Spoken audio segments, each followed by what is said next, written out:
Programa não recomendado para menores de 10 anos.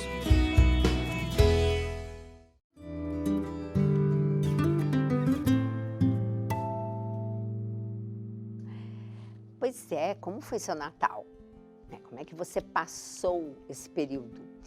Então, o programa Mais Saúde dessa semana vai ser fechado com chave de ouro, porque o meu convidado é esse querido, o doutor Juliano Pimentel, que vocês conhecem tanto, mas pode ser que nós tenhamos alguns telespectadores que não o conhecem ainda, porque depois de conhecer vão ficar apaixonados. Querido, obrigado, Gi. Queria que você se apresentasse assim, rapidamente, porque aquele currículo vai ocupar o programa todo, mas só para as pessoas assim terem uma pinceladinha para entender quem é o doutor Juliano Pimentel. Eu acho que mais do que nada, a gente tem que começar pela base, né? A gente, católico, cristão, a nossa maior identidade é feita à imagem e semelhança de Deus. Depois disso tudo vem o resto. O resto é resto. O resto é resto. Depois disso, eu sou filho de Álvaro Emirtes, um cara que foi alfabetizado 14, morreu muito cedo. Eu comecei a trabalhar com 11 anos de idade, quando papai morreu. Olha. Nunca tinha contado isso pra você. Não sabia. Papai morreu com 49 anos de infarto fulminante. E ele e mamãe já eram separados. Papai tinha um vício de Salomão, gostava de muita mulher. Tinha muitas mulheres, e a mamãe falou, não, aqui não, eu não abro mão do pai, não abro mão do marido, mas você vai ser o melhor pai que puder. E foi um pai incrível, sabe?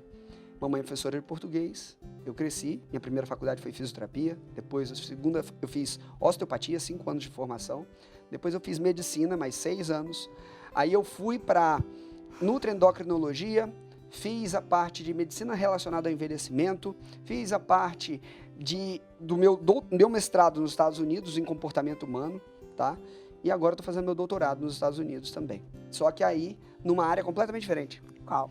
Eu estou juncionando na parte de Business Administration a parte da saúde. Olha. Eu estou colocando o jejum para tratamento dentro das instituições e redução de nível de ansiedade e depressão. Porque dentro dessa pandemia que a gente passou, onde várias pessoas perderam entes queridos e muita gente morreu no mundo, foram quase 6 milhões de mortes no mundo, né, em 2 anos, a gente teve um surto de doenças psiquiátricas, que ao mesmo tempo foi quando eu também escrevi o meu último best-seller, que é o Ansiedade, o Fim da Escravidão. Mas o que eu vejo, Gi, dentro desse contexto? Uhum.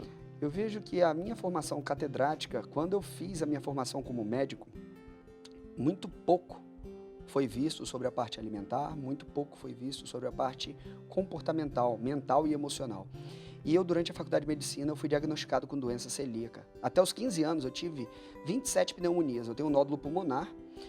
Por conta disso, eu fui dispensado do exército por conta da doença celíaca, por inúmeros aspectos, porque eu não poderia servir. E aí, durante a pandemia, quando minha filhinha nasceu, eu tenho um filho chamado Caio e a Bela. A Bela nasceu no início da pandemia, a Carol teve câncer de mama.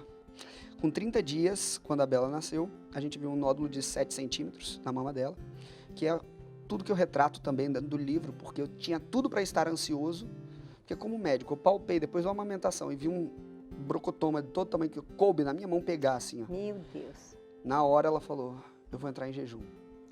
Na hora. Carol nunca tinha feito um jejum com mais de 24 horas. E a gente tinha tudo para manifestar a ansiedade. E ela, naquele momento, ela falou, eu tenho que entrar em jejum. E ela entrou em 21 dias de jejum sequenciais após aquele momento. Uau! Ela só ficou com água, chá e oração durante 21 dias. E isso foi um processo de transformação de fé muito grande, porque Carol ela não era católica antes de me conhecer.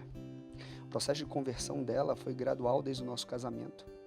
E no leito do hospital, quando ela estava com 47 quilos, ela foi a primeira vez que ela orou em línguas. E eu me emociono só de falar disso porque... Lindo, né? Ela falou assim... Eu lembro que a primeira vez que ela foi à igreja, ela falou assim... O que é isso que eu estou sentindo? Aí eu falei, essa é a presença de Nossa Senhora. Ela tinha entrado, a primeira missa que ela foi comigo, ela estava na coroação de Nossa Senhora. E mamãe é catequista, você sabe? É. E mamãe estava organizando isso. Aí ela falou, eu nunca senti isso aqui. Aí eu, essa é Nossa Senhora. Aí, em cada momento da nossa história, ela ia falando, e o que é isso aqui que aconteceu agora? Então, esse é a presença de Jesus. Aí ela, nossa, que diferente isso aqui. É assim que você sente? Eu, é. E nesse dia, no leito do hospital, ela com 47 quilos, depois de 20 dias na UTI, depois de 2 cirurgias abdominais, no estágio mais frágil da vida dela. Quando ela entrou para a segunda cirurgia abdominal, durante o processo de uma complicação que ela teve a hérnia de Pertence, ela, quando entrou na cirurgia, ela falou, entra comigo e reza, porque eu tô em paz, mas eu acho que eu não volto da cirurgia. Ai, meu Deus. Aí eu falei, fica tranquila que você vai voltar. Ela, não, mas eu tô em paz, completamente em paz. E aí eu tava na sala com o André, tirou o intestino dela todo pra fora e eu rezando com o texto na mão, vendo o intestino da minha esposa todo. E quando ela acordou, ela falou, você tava na sala, não tava? Eu tava. E aí ela ficou bastante tempo até o intestino voltar a funcionar. E ela ficou muito frágil. Um colega, que é protestante, inclusive, ele falou, Ju, eu posso te visitar? Eu, pode. E aí ele falou assim, vamos orar? Vamos. E aí ele perguntou, Juliano, qual é a sua religião? Eu falei, eu sou católico. Ele, mas eu nunca conheci um católico assim. Então você nunca conheceu um católico. Porque tem muitos católicos extremamente fervorosos, vamos jogar assim. Acho que ele nunca tinha conhecido um católico com base carismática, né? E quando a gente começou a orar em línguas, foi eu, ele e Carol do nada começou a orar em línguas também no leito. Tava um de cada lado, ele do lado esquerdo, eu do lado direito. E ela começou a orar em línguas e chorar ao mesmo tempo, como se fosse uma coisa única. E ela falou, o que é isso que aconteceu? Agora você conheceu o Espírito Santo. Aí ela falou assim, eu teria todo o câncer de novo, eu teria tudo que eu tive na minha vida até agora para conhecer o que eu conheci. Ai, que coisa linda. E aí, na hora, veio no meu coração uma coisa muito específica. A tudo dai graças. O Pai, ele ensina da forma que cabe para o filho alcançar o que tem que ser alcançado. E não cabe a gente discutir isso, mas sim aceitar amorosamente. E essa história da ansiedade, sabe o que motivou a gente a escrever o livro Ansiedade, o Fim da Escravidão? Porque a gente não pode falar de cura, né?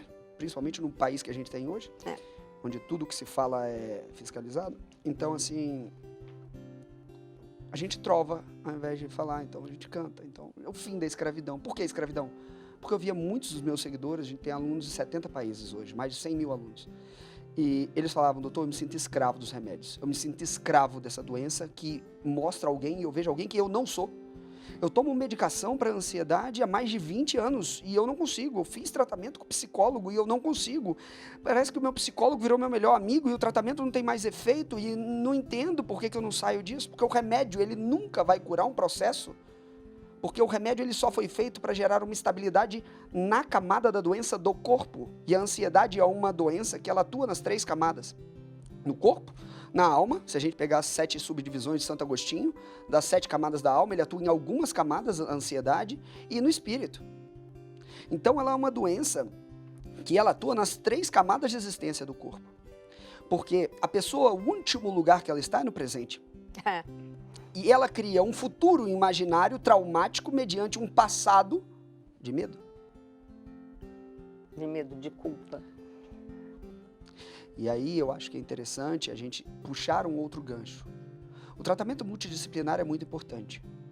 O psicólogo tem que ser abordado, porque somente o médico passando remédio não vai resolver. Eu sei que muitas pessoas estão desacreditadas com psicólogos, principalmente porque muitos deles desacreditam da própria fé. Então busque psicólogos que tenham a tua fé. Perfeito. E dentro desse aspecto ainda, a gente percebe o seguinte, o remédio não é um vilão, mas ele é uma ferramenta dentro de uma série de peças de um quebra-cabeça que a gente vai elucidar ao longo dessa semana para ter resultados que são necessários no combate à ansiedade. Como diz a Bíblia, né? O homem prudente não despreza os medicamentos, né? Mas, já está na hora de acabar esse programa que eu queria...